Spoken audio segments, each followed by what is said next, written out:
हमारा टॉपिक है सांख्यिकी का विभिन्न क्षेत्रों में महत्व। अब यह विभिन्न क्षेत्र कौन से हैं उसके बारे में हम चर्चा करेंगे। हम सांख्यिकी का विभिन्न क्षेत्रों में महत्व के बारे में अब चर्चा कर रहे हैं। नंबर 1, सरकार। कि सरकार के लिए सांख्यिकी किस प्रकार से मदद करती है या किस प्रकार से सहायता करती है। सभी जानते हैं सरकार या एक देश की सरकार पर बहुत जिम्मेदारी होती है। पूरे देश को एक साथ चलाना, गरीबों का ख्याल रखना, नई नई प्रकार की नीतियां बनाना, हर एक कार्य जिससे देश को आर्थिक विकास होता है अर्थात तरक्की होती है, उसके लिए कार्य करना सरकार का कार्य है। अब सरकार यह जिम्मेदारी वाला कार्य कैसे कर सकती है?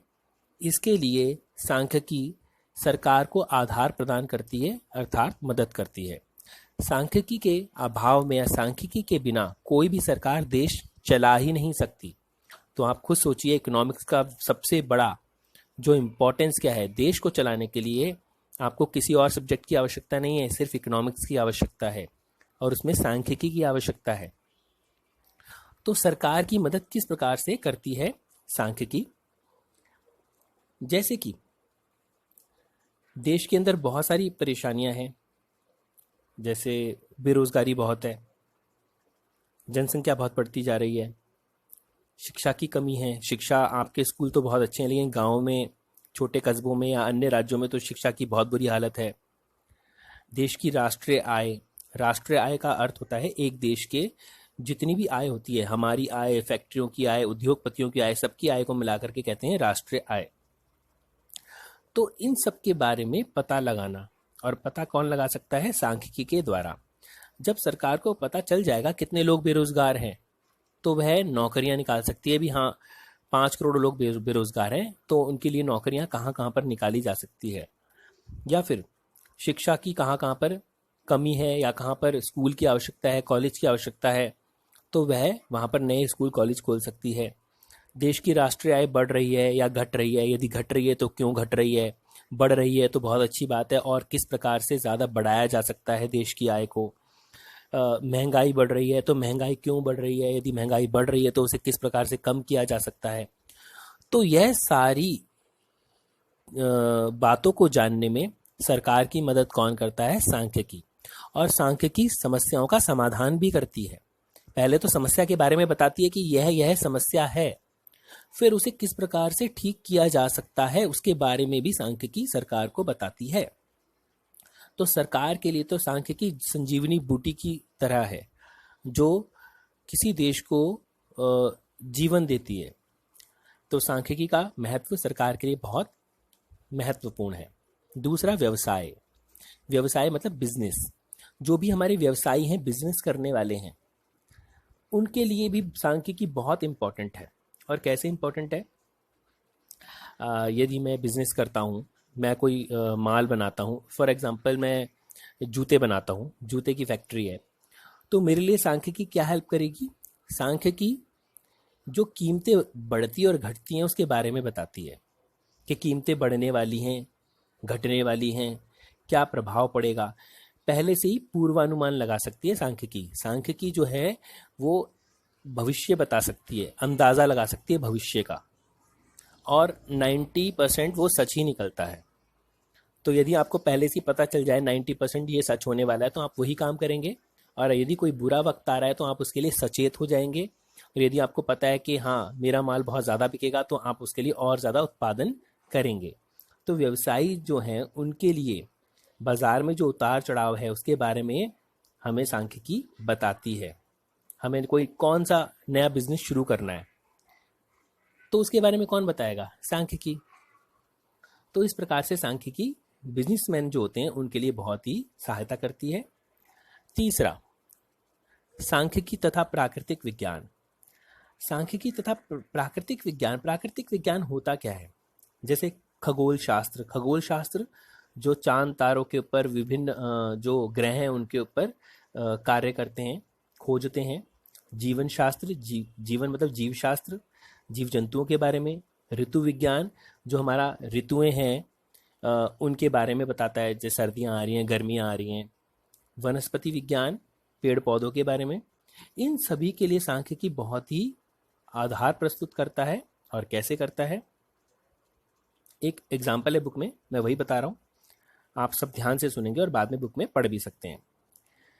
कि जैसे किसी बीमारी का पता लगाने के लिए डॉक्टर क्या करता है, वो बॉडी, जैसे डॉक्टर के पास आप गए कि डॉक्टर साहब तबीयत बहुत ख़राब है, तो डॉक्टर क्या करता है, आपकी नाड़ी चेक करता है, थर्मामीटर से आपका टेम्परेचर चेक करता है, आपसे पूछता है क्या हुआ, और उसके बाद में दवाई दे देता है, या अगर उसे कोई टेस्ट करवाने हैं तो टेस्ट लिख देता है, तो आप ठीक हो जाते हो बाद में दवाई लेकर के। ऐसा तो कभी नहीं हुआ ना, डॉक्टर के पास गए, डॉक्टर ने शक्ल देखी और कहा ठीक है जी ये दवाई ले लो। आपको बताना पड़ेगा मुझे ये परेशानी है, और डॉक्टर भी चेक करेगा। लंबी लंबी सांसें लो, है ना, डॉक्टर उन सांसों से पता लगा लेता है कि आपको क्या प्रॉब्लम है, आपके टेम्परेचर से, नाड़ी से पता लगा लेता है। ये सब क्या है, जब वह ऐसा करता है तो वह आंकड़े एकत्रित करता है। क्या एकत्रित करता है, आंकड़े। आपकी नाड़ी प्रति मिनट कितनी रफ्तार से चल रही है, जब आप सांस ले रहे हो तो उसमें कितनी गति है, यह डॉक्टर अपने दिमाग में आंकड़े एकत्रित करना है। वो इतना एक्सपर्ट हो चुका होता है, वो आंकड़े एकत्रित करके कैलकुलेशन करके दवाई लिखता है। कैसे लिखता है, उसने डॉक्टरी की है लेकिन उसके अंदर सांख्यिकी है। इसी तरह से न्यूज़ आती है, आज दिल्ली में गरज के साथ छींटें पड़ेंगी, या आज दिल्ली में तूफान आ सकता है। कैसे पता पहले से ही तूफान आने वाला है, उसका पूर्वानुमान कौन बता रहा है, सांख्यिकी, इकोनॉमिक्स। क्योंकि सांख्यिकी के द्वारा पहले से ही भविष्यवाणी की जा सकती है, और पहले से ही अगर पता हो कि हाँ बारिश होने वाली है तो लोग छाता लेकर निकलेंगे, क्योंकि 90% चांसेस हैं बारिश होने के, वो बच सकते हैं। तो इस प्रकार से विभिन्न जो हमारे प्राकृतिक विज्ञान है उसके अंदर हमें सहायता प्रदान होती है। अब जैसे वनस्पति विज्ञान की है, तो वनस्पति विज्ञान में क्या होता है कि जो पौधे हैं वो उस मौसम के अनुसार, मिट्टी की किस्म कैसी है, इस तरह से भी इकोनॉमिक्स उन्हें हेल्प करती है। नेक्स्ट पॉइंट है सांख्यिकी का अनुसंधान में महत्व। बेटा अनुसंधान होता है रिसर्च, और रिसर्च एक बहुत बड़ा शब्द है, और मैं समझाता हूँ ये होता क्या है। मैं रिसर्च की बात करूँ तो इसे कहते हैं बाल की खाल निकालना। बाल की खाल निकालने का मतलब है किसी भी विषय के बारे में इतनी डीप नॉलेज, इतना डीपली पढ़ना कि आप उसके अंदर एक्सपर्ट हो जाओ। तो रिसर्च बहुत मुद्दों पर की जा सकती हैं। कोई भी ऐसा टॉपिक आप लो, लगभग हर एक टॉपिक के ऊपर रिसर्च की जा सकती है। जैसे सरकारी विद्यालयों में पढ़ रहे छात्रों में पढ़ने का स्तर, या सरकारी विद्यालयों की स्थिति, तो रिसर्च की जा सकती है। पहले क्या थी, अब क्या है, कैसे चेंज हुआ, बहुत सारी उसके ऊपर, रिसर्च के ऊपर पूरी बुक्स लिखी जाती हैं। तो यह रिसर्च किसके द्वारा संभव है, केवल सांख्यिकी के द्वारा। यदि सांख्यिकी ना हो तो कोई रिसर्च पूरे वर्ल्ड में कर ही नहीं सकता। रिसर्च हमें पता लगाने में सहायता करती है कि किस प्रकार से पूरा का पूरा परिवर्तन हुआ है सिस्टम में। स्कूलों में जैसे परिवर्तन हुआ है, कैसे हुआ है, क्यों हुआ है, उसकी जानकारी देती है। और वो रिसर्च बुक बाद में कोई पढ़ करके और जानकारी ले सकता है। जैसे कि महंगाई हो रही है, महंगाई क्यों हो रही है, उसके ऊपर भी रिसर्च होती है। भारत में गरीबी बढ़ती जा रही है, क्यों बढ़ती जा रही है, रिसर्च है उसके ऊपर। बेरोजगारी बढ़ती जा रही है, बेरोजगारी का अर्थ है लोग को नौकरी नहीं मिल रही है। तो यह सब जो है वह अनुसंधान कहलाता है, और सांख्यिकी अनुसंधान में बहुत सहायता करती है। बिना सांख्यिकी के अनुसंधान हो ही नहीं सकता, क्योंकि इस अनुसंधान में हमें कैलकुलेशन करनी पड़ती है और आंसर निकालने पड़ते हैं। और कैलकुलेशन किसके द्वारा करते हैं, सांख्यिकी के द्वारा संभव है। नेक्स्ट पॉइंट, सांख्यिकी के अन्य लाभ। अब जो सांख्यिकी होती है उसके बहुत सारे अन्य लाभ भी हैं। क्या लाभ हैं, जैसे शेयर मार्केट, शेयर मार्केट में शेयर्स कब बढ़ेंगे कब घटेंगे इसके बारे में पता चल सकता है।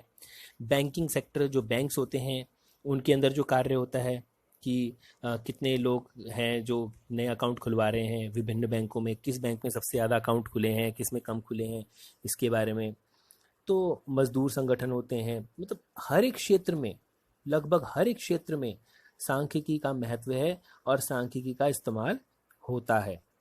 तो इस प्रकार से आपने यह जाना कि सांख्यिकी का जो क्षेत्र है, ये क्षेत्र बताए मैंने, सरकार, व्यवसाय, है ना, सांख्यिकी, प्राकृतिक विज्ञान, ये क्षेत्र हैं। सांख्यिकी का महत्व तो अब हम पढ़ेंगे कि किस प्रकार से सहायता करती है, लेकिन विभिन्न क्षेत्रों में किस प्रकार से सहायता करती है उसके बारे में हमने चर्चा की है।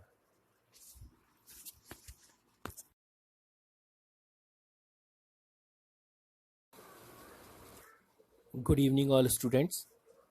आज हम चैप्टर नंबर 1 को कंटिन्यू कर रहे हैं और इसे आज कंप्लीट भी करेंगे।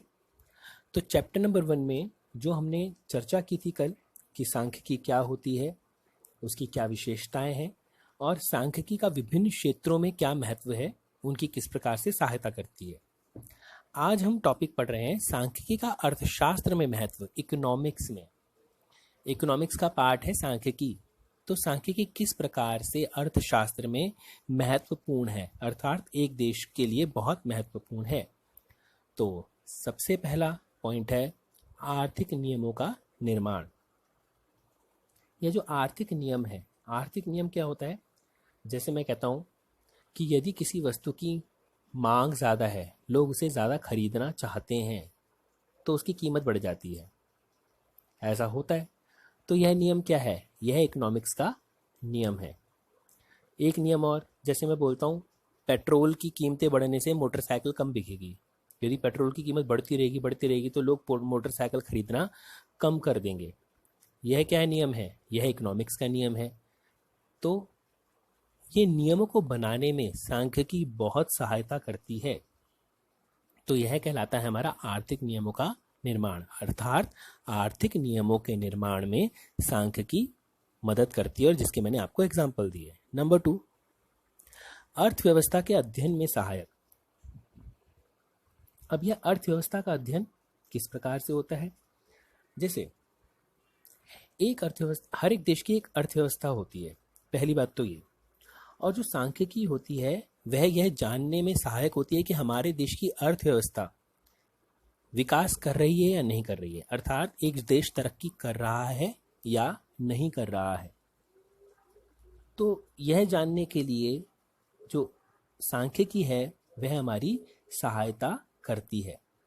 हमारे मुख्यतः 3 क्षेत्र होते हैं, आपने 10वीं में पढ़ा होगा, प्राथमिक क्षेत्र, द्वितीयक क्षेत्र और तृतीयक क्षेत्र। इन तीनों क्षेत्रों के अंदर सब कुछ ठीक से चल रहा है, नहीं चल रहा है, कौन सा क्षेत्र तरक्की कर रहा है, कौन सा नहीं कर रहा है, यह सभी जानकारी सांख्यिकी देता है और उसे किस प्रकार से ठीक किया जा सकता है उसके बारे में भी बताता है। नंबर 3, आर्थिक समस्या का अध्ययन। ये आर्थिक समस्याएं क्या होती हैं? आर्थिक समस्या, मुद्रास्फीति की समस्या। मुद्रास्फीति का अर्थ होता है महंगाई। महंगाई को इकोनॉमिक्स के अंदर कहते हैं मुद्रास्फीति, और महंगाई शब्द का यूज़ कोई नहीं करेगा, सभी मुद्रास्फीति शब्द का ही यूज़ करेंगे। मुद्रास्फीति की समस्या, जनसंख्या की समस्या, निर्धनता की समस्या, निर्धनता मतलब गरीबी की समस्या, आय की असमानता की समस्या। आय की असमानता का अर्थ है अमीर लोग तो और अमीर होते जा रहे हैं, गरीब लोग और गरीब होते जा रहे हैं। तो एक व्यक्ति है जो करोड़पति है, और एक है जिसके पास में रहने के लिए छत भी नहीं है। तो यह क्या है? आय और संपत्ति की असमानता। भुगतान शेष की समस्या। भुगतान शेष क्या होता है? जब हमारे देश में आयात बहुत अधिक होते हैं, आयात का अर्थ होता है दूसरे देशों से वस्तुएं मंगाना, आयात वह बहुत ज़्यादा होता है, और निर्यात कम होता है। निर्यात का अर्थ होता है अपने देश से दूसरे देशों में सामान बेचना। तो हम खरीद बहुत ज़्यादा रहे हैं, बेच कम रहे हैं, इससे असंतुलन उत्पन्न होता है, और यह असंतुलन कहलाता है हमारा भुगतान शेष असंतुलन। तो जो ये समस्याएं मैंने बताई हैं, चाहे वो बेरोजगारी की, चाहे जनसंख्या की, निर्धनता की, ये क्या है? यह है आर्थिक समस्या, और ये समस्याएं किसी भी देश को तरक्की करने से रोकती हैं, उस देश के विकास में बाधा उत्पन्न करती है। तो इन समस्याओं का सबसे पहले पता किसके द्वारा लगाया जा सकता है? सांख्यिकी के द्वारा। और फिर जब हमें समस्या का पता चल गया कि क्या समस्या है, तो उसे ठीक करना बहुत ही आसान हो जाता है। उस समस्या को समाप्त करने के लिए हम नए नए प्रकार की रणनीतियाँ, योजनाएं बनाते हैं। इसलिए नेक्स्ट हमारा पॉइंट है आर्थिक नियोजन। आर्थिक नियोजन का अर्थ है योजनाएं बनाना। और योजनाएं कब बनेगी? जब हमें समस्याओं का पता होगा। तो आर्थिक समस्या का अध्ययन करेंगे पहले और फिर योजना बनाएंगे उसको ठीक करने की। जैसे बेरोजगारी की बात की कि बेरोजगारी है उसको किस प्रकार से ठीक करें। सबसे पहले तो पता होना चाहिए कितने लोग बेरोजगार हैं, किन किन कार्यों में लगे हुए हैं। प्राथमिक क्षेत्र में कितने लोग बेरोजगार हैं? प्राथमिक क्षेत्र होता है कृषि क्षेत्र। द्वितीय क्षेत्र में कितने लोग बेरोजगार हैं? द्वितीय क्षेत्र होता है औद्योगिक क्षेत्र। तृतीय क्षेत्र में कितने लोग बेरोजगार हैं? तृतीय क्षेत्र होता है हमारा सेवा क्षेत्र, बैंकिंग, बीमा। तो जब हमें सब नॉलेज होगी, पता रहेगा कि कितनी बेरोजगारी है, किन किन क्षेत्रों में बेरोजगारी है, तो सरकार उसके लिए नई नई योजनाएं बनाती हैं रोजगार प्रदान करने के लिए। जैसे कि हमारी जो वर्तमान सरकार है, बीजेपी गवर्नमेंट, उन्होंने भी स्वरोजगार योजना प्रारंभ की थी कि अपना रोजगार खोलो। तो इस प्रकार से नीतियां कब बनेंगी? जब उनके पास में आंकड़े होंगे। भारत में स्वास्थ्य की समस्याएं बहुत है, हॉस्पिटल्स कम है, गरीब लोग हैं वे अपना इलाज नहीं करवा पाते, पैसा उनके पास है नहीं। तो सरकार ने एक योजना बनाई। पहले क्या किया? पता लगाया सांख्यिकी के द्वारा कि यह समस्या है और उसके बाद में योजना बना दी। और योजना का नाम सभी के लिए ये होमवर्क है कि सरकार ने अभी 2 साल पहले एक योजना बनाई है जो पूरे भारत की सबसे बड़ी योजना है स्वास्थ्य से संबंधित। और वह कौन सी है? सभी गूगल सर्च करना, कुछ भी करना और मुझे बताना, ठीक है?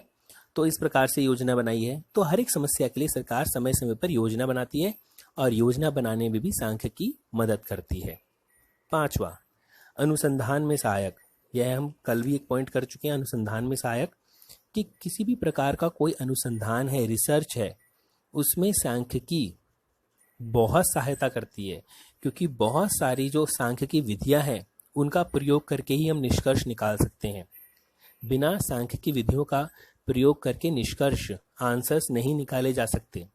इसीलिए जो अनुसंधान होता है उसके अंदर सांख्यिकी विधियों का प्रयोग करके निष्कर्ष निकाले जाते हैं और उसके द्वारा फिर हम उनको सॉल्व कर सकते हैं। तो यह था हमारा सांख्यिकी का अर्थशास्त्र में महत्व।